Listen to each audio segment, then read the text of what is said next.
Time zone একটা বড় factor. আমি সবসময় এই কথা বলি। যখন আপনার ভালো হচ্ছে তখন আপনার ভালো টাইম চলছে। যখন আপনার খারাপ হচ্ছে তখন আপনার খারাপ টাইম চলছে। এইবার বিষয় হচ্ছে যে যখন আপনার খারাপ সময় চলছে, আপনি যেটাই ভালো কিছু করতে যাচ্ছেন আপনার সাথে খারাপ হচ্ছে।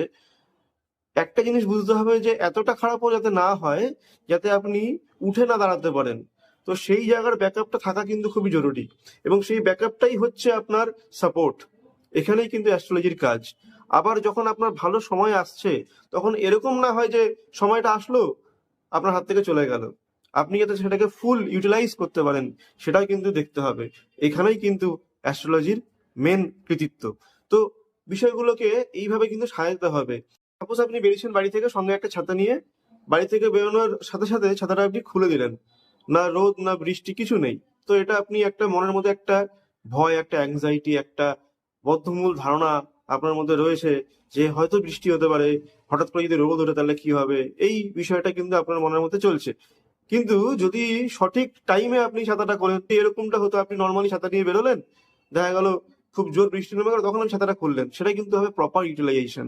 তো এই ব্যাপারটা কিন্তু মন থেকে কিন্তু ক্ল্যারিফাই করতে হবে যে কি হতে পারে সেটা ভেবে নিয়ে আমি সেই ভয়টার জন্য, মানে মানসিক দিক থেকে আপনি কিন্তু অনেক দুর্বল হয়ে পড়ছেন, আপনি কিন্তু কারোর আশ্রয় চলে যাচ্ছেন। অ্যাস্ট্রোলজি কিন্তু সেটা করতে কখনো বলবে না। অ্যাস্ট্রোলজি বলবে যখন আপনার প্রবলেম আসতে চলেছে, বা যখন বোঝা যাচ্ছে যে হ্যাঁ আপনার আগামী দিনে সমস্যা বাড়বে, তখন আপনি প্রস্তুতি নিন। এই না যে আপনি আগে থেকে ভয় পেয়ে গিয়ে করছেন, বা অ্যাস্ট্রোলজাররা আপনাকে ভয় দেখিয়ে কার্যসিদ্ধি করছে, সেরকমটা যেন না হয়।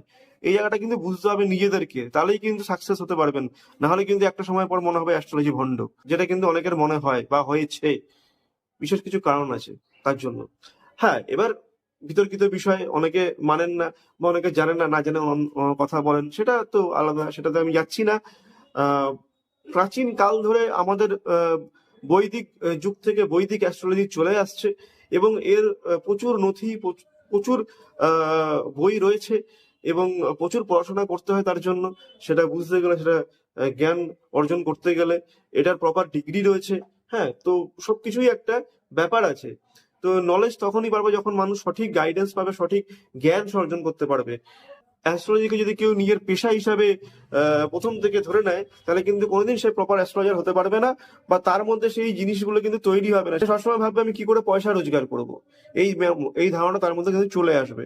আমি কিন্তু অ্যাস্ট্রোলজি শিখেছি আমার নিজের জীবনের প্রশ্নের উত্তর জানার জন্য। আমি তো অন্য প্রফেশনে ছিলাম, আমি অ্যাকাউন্টস ডিপার্টমেন্টে ছিলাম, হাই পোস্টে। কিন্তু আমি, আমার একটা সময় এটার প্রতি একটা ইন্টারেস্ট জাগে, আমি এটা ভাবি যে আমার